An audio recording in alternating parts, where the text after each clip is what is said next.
Sudah, Pak. Oke. Belum, Pak. Belum, bentar. Belum, Pak.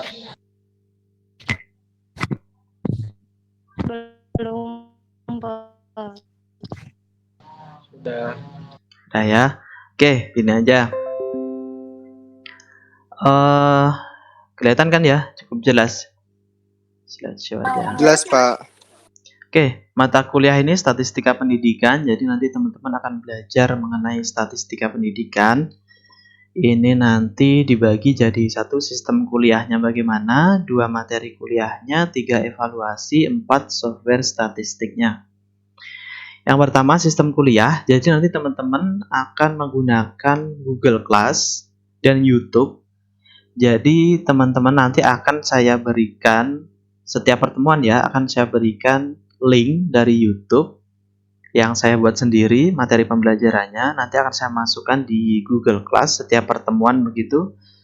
Jadi untuk pertemuan kedua dan sampai nanti terakhir itu akan saya share materi pembelajarannya berupa tutorial mengenai SPSS. SPSS itu adalah salah satu software statistik yang akan kita gunakan. Jadi hukumnya wajib untuk install di laptop teman-teman sekalian. Sistemnya daring, kemudian karena saya sistemnya adalah membagikan link video, jadi untuk teman-teman yang sekarang sedang KKN, sedang sinyalnya agak susah, teman-teman bisa mengakali dengan melihat materinya tidak hari itu juga, tidak saat itu juga. Jadi kalau jadwalnya kita kan setengah 10 ya, nanti mungkin materi akan saya share 1 hari sebelumnya. Teman-teman bisa belajar pagi, bisa belajar siang, bisa belajar sore, bisa belajar malam, sesuai dengan jadwalnya teman-teman. Bebas saja, karena materinya nanti akan berupa link video pembelajaran. Itu aja. Jadi kita akan jarang menggunakan sistem tatap muka Google Meet seperti ini, karena saya tahu juga teman-teman sedang KKN, sedang di daerah terpencil, mungkin keadaan sinyalnya tidak cukup stabil untuk selalu Google Class seperti ini. Jadi saya memberikan alternatif pembelajaran untuk melihat video. Di video nanti juga teman-teman akan menggunakan tutorial. Jadi tidak hanya menonton saja, nanti teman-teman juga saya harapkan praktek dan ada tugas di setiap pertemuan. Tidak setiap pertemuan sih, ada beberapa materi gitu yang bisa disatukan. Tetapi nanti ada tugas sederhana yang teman-teman harus analisis lewat SPSS. Itu intinya teman-teman bisa lebih fleksibel dalam pembelajaran. Kemudian yang kedua adalah absensi. Absensi menggunakan link Google Form yang sudah saya sharekan di Google Class teman-teman. Untuk absensi, teman-teman harus atau wajib melaksanakan absensi sesuai dengan jadwal. Jadi maksimal setengah jam, kalau ini setengah 10 mulainya, maksimal jam 10 teman-teman sudah absen. Sesuai dengan jadwal. Kalau belajarnya terserah, teman-teman bisa pagi, siang, sore, malam, tengah malam, bebas. Tetapi untuk absensi, supaya rekapitulasi datanya lebih rapi, teman-teman silakan absen pada jadwal dan jam yang sesuai dengan jadwal yang sudah di-share oleh jurusan. Begitu ya. Kemudian yang ketiga adalah lebih banyak praktek. Jadi nanti teman-teman akan saya berikan studi kasus. Jadi jangan bosan untuk mengoprak-aprik atau mengotak-atik SPSS supaya nanti teman-teman lebih paham juga. Yang keempat adalah aplikatif. Pembelajarannya nanti akan saya sesuaikan dengan teman-teman yang materi sekiranya digunakan untuk teman-teman menggunakan tugas akhir. Tidak terlalu dasar, tetapi juga tidak terlalu berat, supaya teman-teman nanti kontekstual saja, supaya ini yang dipelajari juga diterapkan dalam kegiatan tugas akhir teman-teman. Nah, mata kuliahnya ini teman-teman ada 16 kali pertemuan, dengan pertemuan ke-8 adalah UTS, pertemuan 16 adalah UAS. Yang pertama adalah pengantar statistika, yang kedua penggunaan statistika dalam pendidikan, 3, 4 adalah logika penelitian, 5 statistik deskriptif, 6 analisisnya, 7 uji validitas dan reliabilitas, ini untuk angket. Kemudian 9, 10, 11 itu adalah teknis analisis uji beda, namanya analysis of variance. Kemudian yang 12, 13, 14 itu adalah jenis penelitian korelasional. Uji hipotesisnya adalah korelasi dan regresi.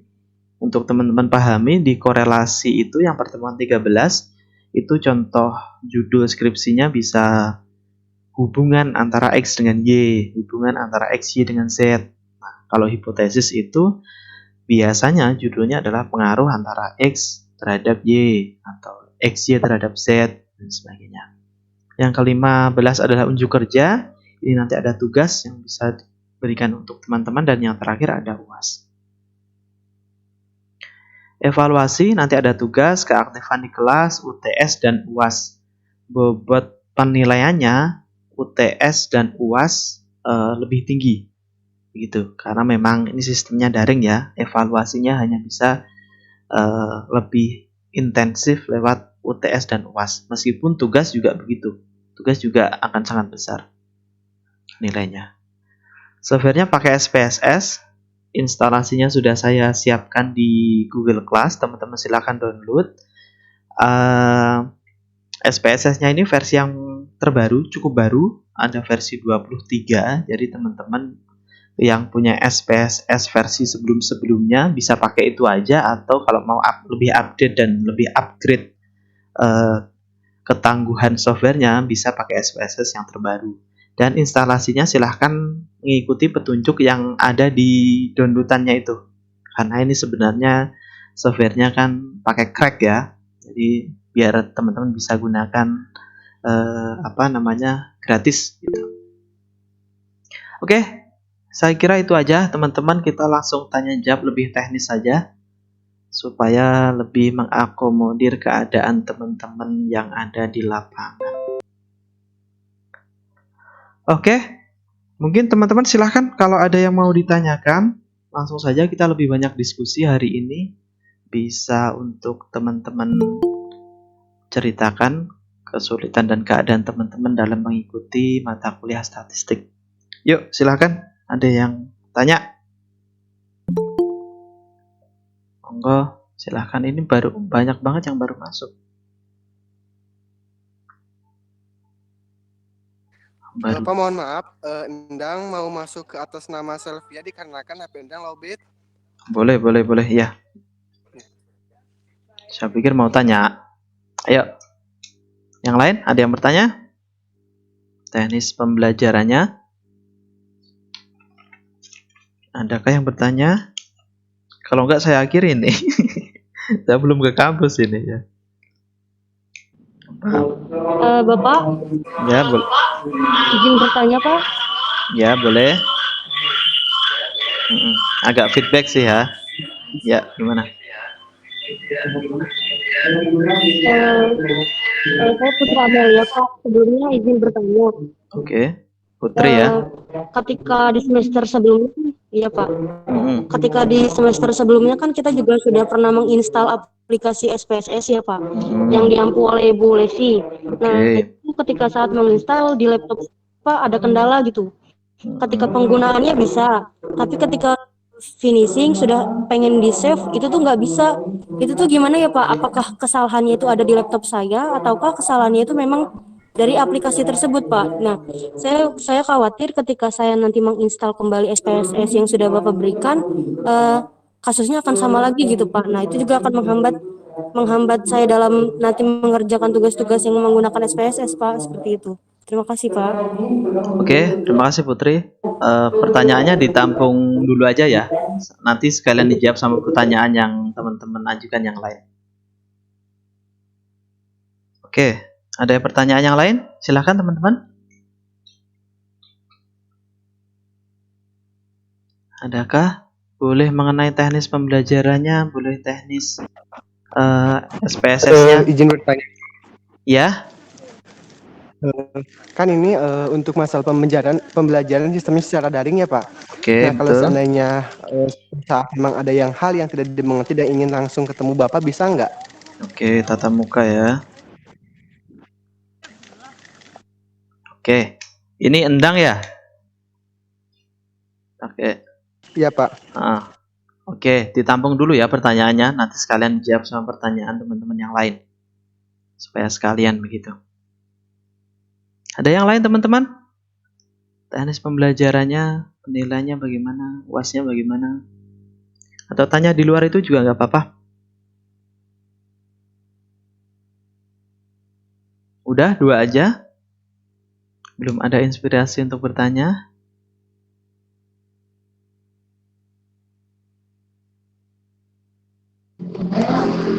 Bapak izin bertanya. Ya, Anggi. Iya, Ya, gimana Anggi? Bapak mau bertanya kalau misalnya kehadiran itu harus full kah atau ada minimal berapa lama gitu kehadiran? Oke. Sudah Terima kasih, ditangkap. Pak. Oke. Ya, terima kasih Anggi. Yang lain? Apakah ada? Apa sementara cukup? Ricky, ada yang mau bertanya? Gak jadi. Oke, begini saja. Ya, ada yang tanya? Oke, sementara 3 dulu ini aja ya. Begini, untuk pertanyaan dari Putri Amelia, SPSS-nya tadi, teknis SPSS-nya ya. Mana tadi Putri? Oke. Jadi begini, yang kamu install itu berarti trial. Apa Putri? Itu memang SPSS itu sebenarnya aplikasinya trial. Hanya kurang lebih kalau nggak salah itu 1 bulan. Setelah itu digunakan harus berbayar.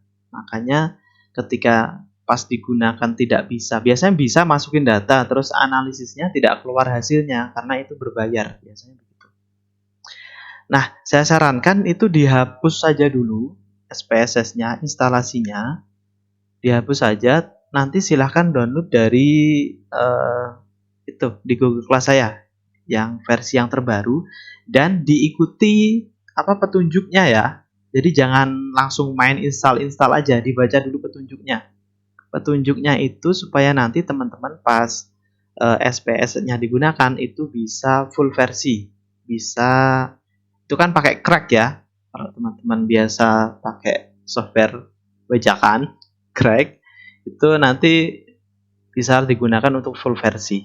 Jadi yang Putri gunakan itu indikasinya kok masih trial. Jadi setelah beberapa hari begitu itu hilang lisensinya. Jadi itu harus berbayar begitu setelah itu. Jadi saran saya dihapus saja dulu, kemudian download punya Pak Bayu itu, kemudian diinstal sesuai dengan petunjuknya.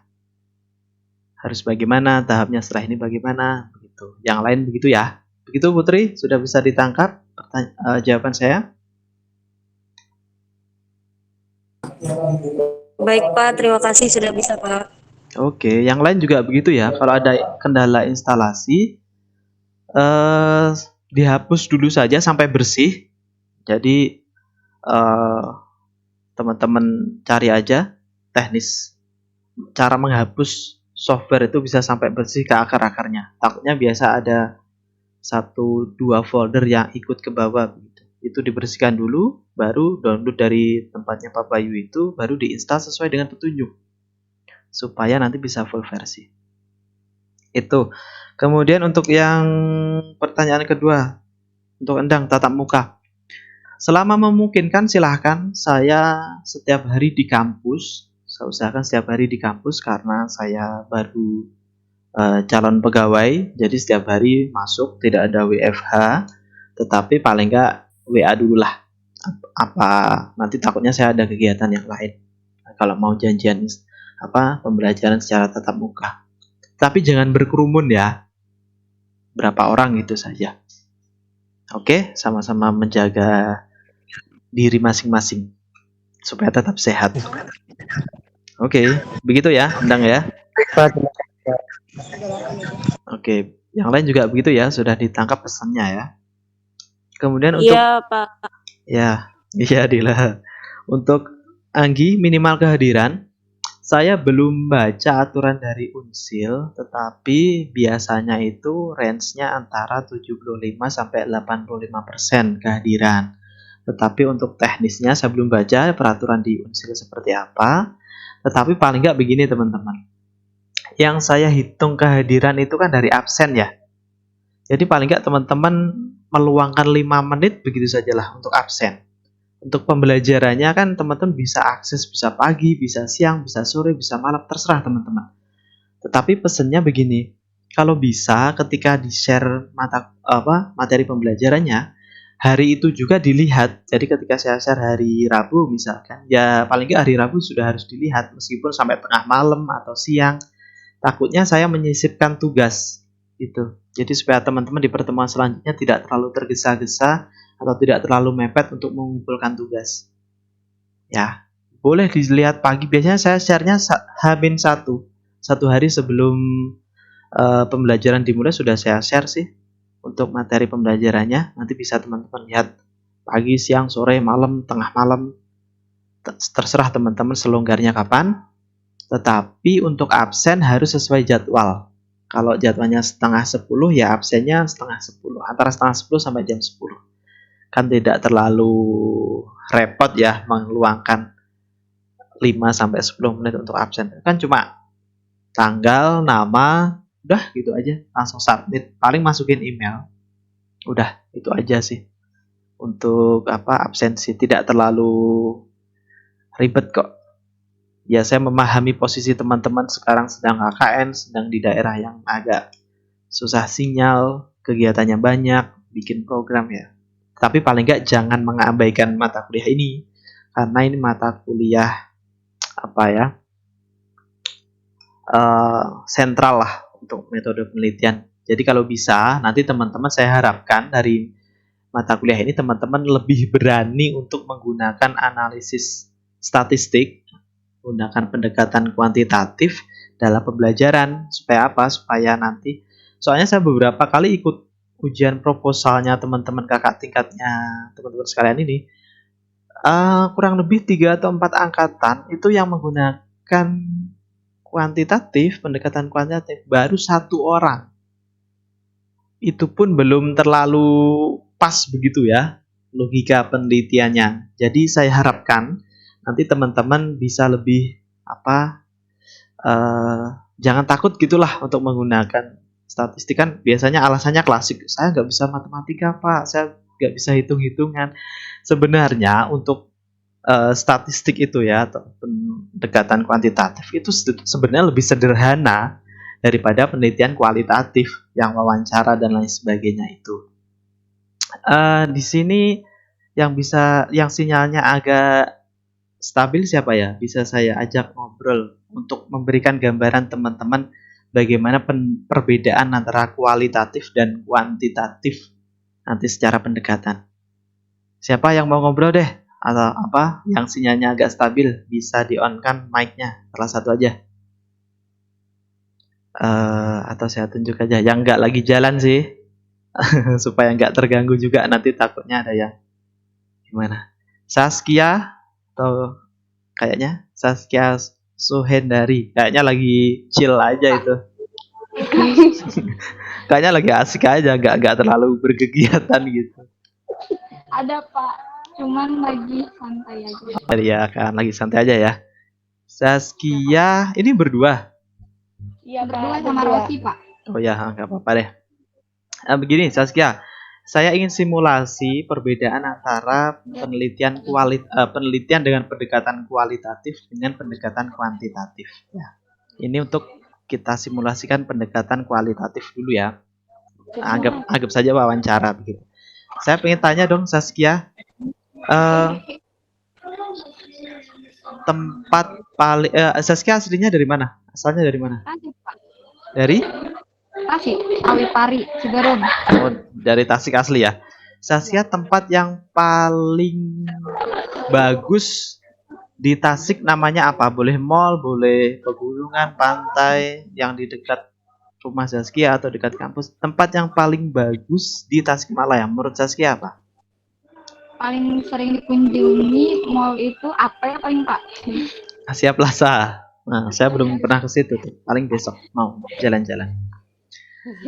Oke, menurut Zaskia,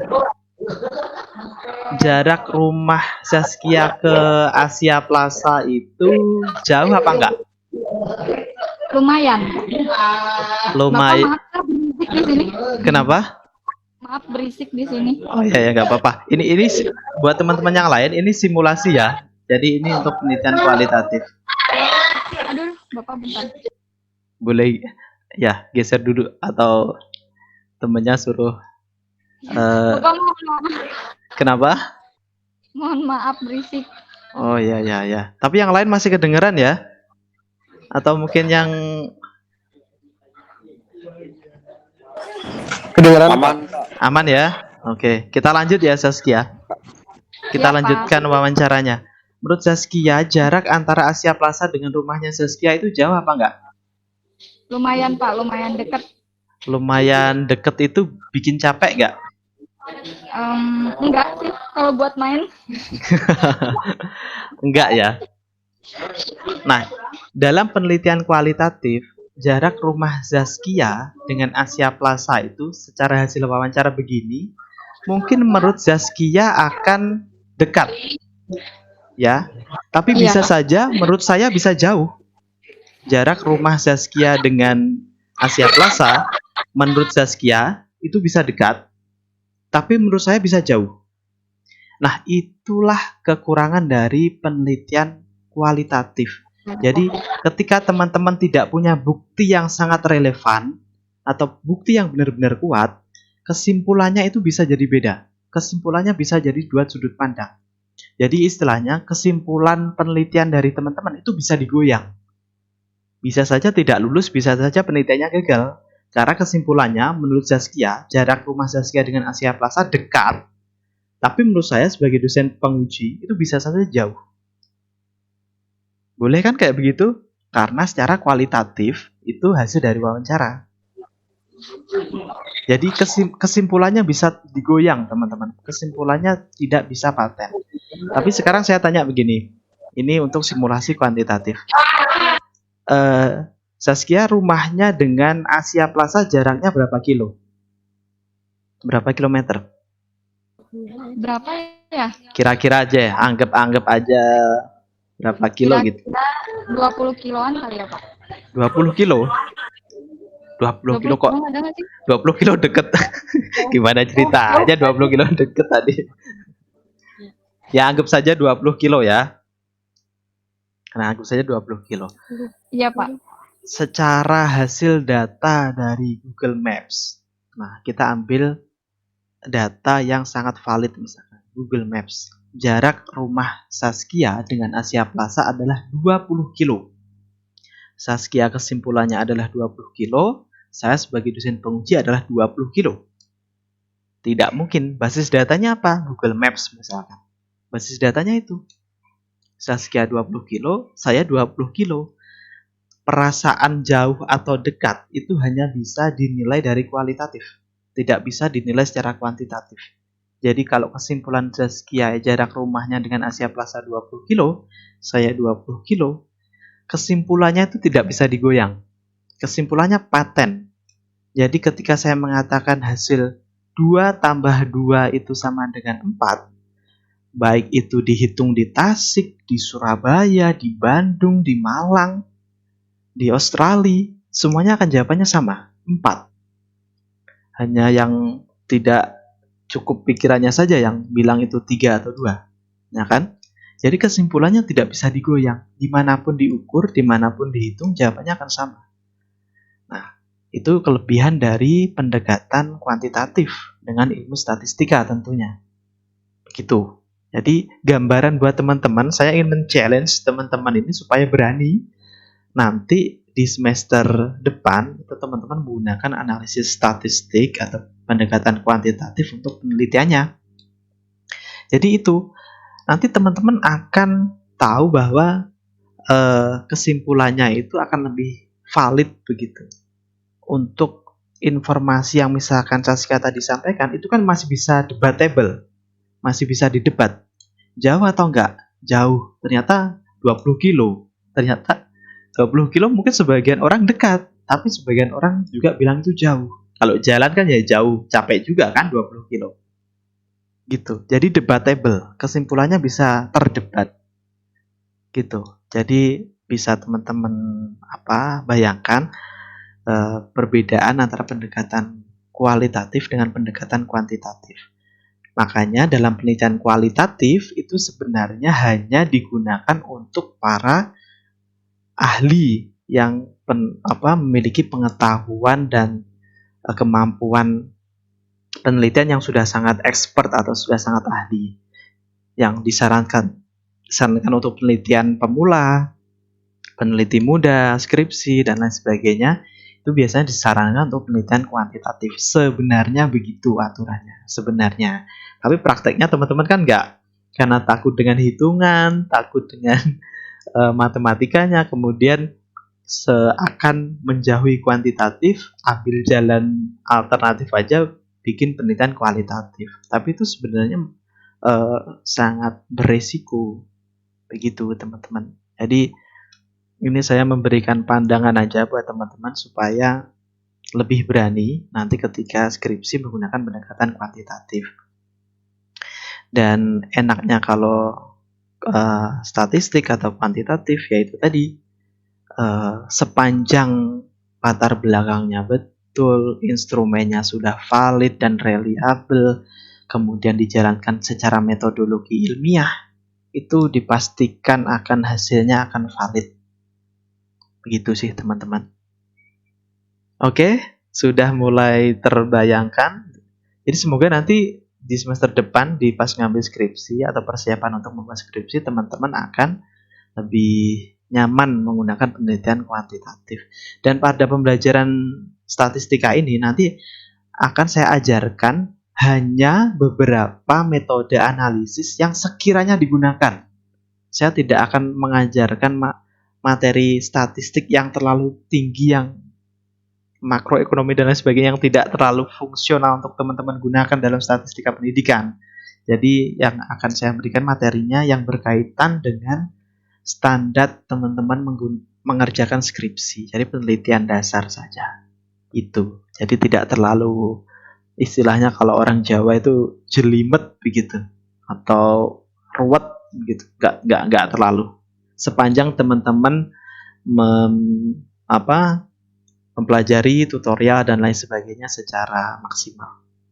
Begitu. Ada yang tanyakan teman-teman sebelum saya akhiri? Waduh, enak banget kuliah setengah jam doang.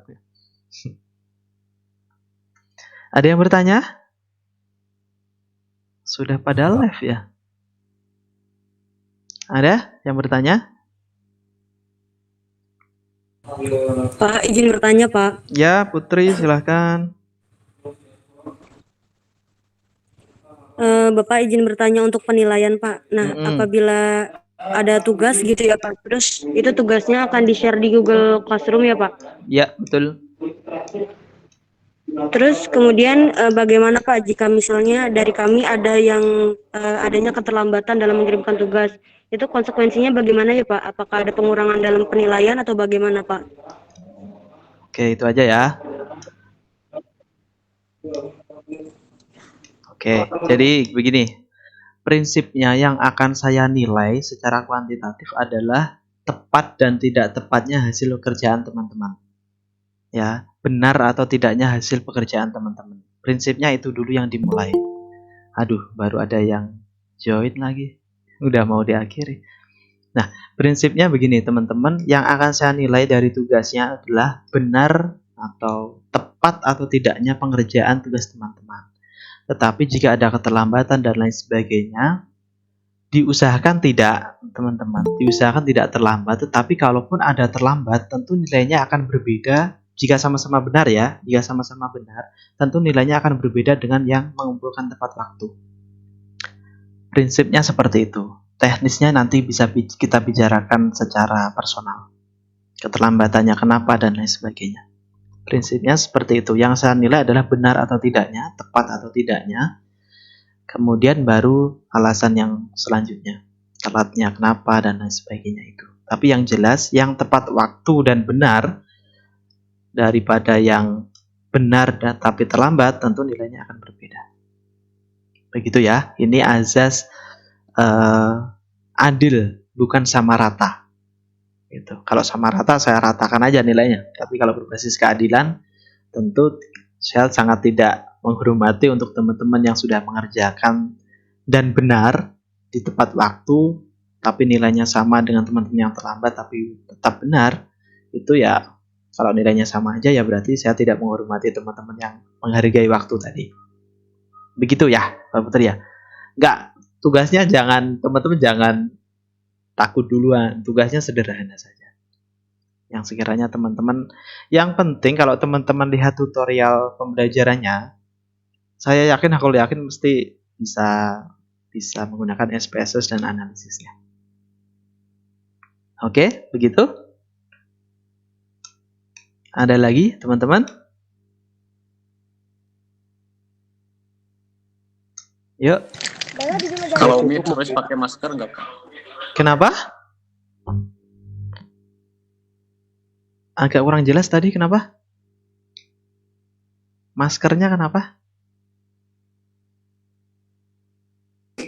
Udah Pak, udah nggak apa-apa. Iki mah emang agak gitu Pak, udah. Walalah. Boleh tidak pakai masker kalau sedang tidak berkerumun. Kalau berkerumun diusahakan pakai masker. Jawabannya begitu. Kalau yang ditanyakan itu. Yang lain?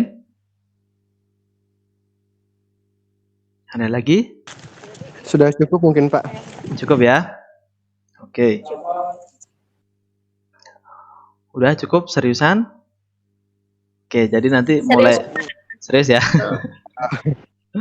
Oke, jadi mulai pertemuan selanjutnya nanti teman-teman akan saya share video pembelajaran berupa tutorial. Teorinya mungkin akan ada sedikit-sedikit saja untuk pengantar, tapi teman-teman akan lebih banyak praktek. Ya, gunakan waktu setengah jam sampai 1 jam lah untuk belajar paling nggak setiap kali pertemuan. Belajar mandiri maksudnya, untuk tutorial. Ya, kalau ada yang susah silahkan di bawah Google Class itu kan ada kolom komentar ya, itu silahkan komentar di situ saja. Saya juga baru menggunakan Google Class karena gratisan ya, ini bisa ternyata tampilannya tidak begitu rapi, jadi saya mohon maaf nanti ketika ada salah posting atau gimana, saling mengingatkan aja ya. Saya belum terbiasa dengan tampilan Google Class, Google Classroom. Oke? Baik Pak, siap. Siap ya. Oke, terima kasih teman-teman. Kalau tidak ada ditanyakan, saya kira cukup. Teman-teman silakan melanjutkan kegiatan. Semoga sehat selalu dan jangan lupa tetap belajar. Amin. Meskipun dengan keadaan yang serba terbatas seperti ini. Oke. Terima kasih ya. Kita tutup hari ini dengan bacaan doa supaya sedikit ilmu yang saya share tadi bermanfaat untuk teman-teman, berkah untuk teman-teman. Berdoa dipersilahkan.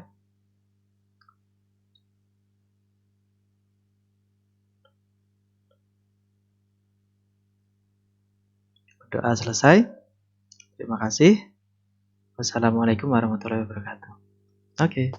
Waalaikumsalam warahmatullahi Oke, wabarakatuh. bye. Makasih. Pak, maaf telat. Terima kasih Pak. Terima kasih Oke. Pak. Oh ya teman-teman kelas B yang mungkin belum live ini mungkin saya akan itu yang live nggak apa-apa, lanjut aja. Ini informasi di luar mata kuliah sih. Tadi juga ngobrol-ngobrol sama kelas A juga. Mungkin dalam waktu depan itu saya lihat ternyata teman-teman dan data ya teman-teman mahasiswa itu di Penmas belum terlalu banyak untuk belajar riset, penelitian, karena hasil karyanya berupa artikel jurnal dan sebagainya itu masih sangat sedikit begitu. Jadi saya mungkin kemarin juga ngobrol-ngobrol dengan Pak Hamdan untuk meningkatkan artikelnya teman-teman begitulah supaya bisa atau senang meneliti. Dan saya akan bikin grup semacam namanya, rencana sih namanya Prisma, Pusat Riset dan Kajian Ilmiah Mahasiswa. Dan nanti teman-teman yang mungkin punya minat riset dan lain sebagainya bisa gabung, bisa belajar bareng yang tujuannya itu menghasilkan karya, menghasilkan artikel jurnal, buku dan lain sebagainya, supaya teman-teman lebih terlatih untuk dalam hari Set. Itu saja sih teman-teman. Kalau mau gabung nanti bisa off the record, bisa di luar mata kuliah ini. Oke, Mantap. gitu saja. Nanti bisa Japri yang mau tanya-tanya mengenai pusat riset dan kajian mahasiswa itu, bisa diskusi lebih banyak. Oke, gitu saja ya. Terima kasih teman-teman. Bye. Saya close roomnya. Ya, makasih ya teman-teman. Iya, Pak. Ya, Terima kasih, yuk. Pak. Ya, makasih ya. Terima kasih.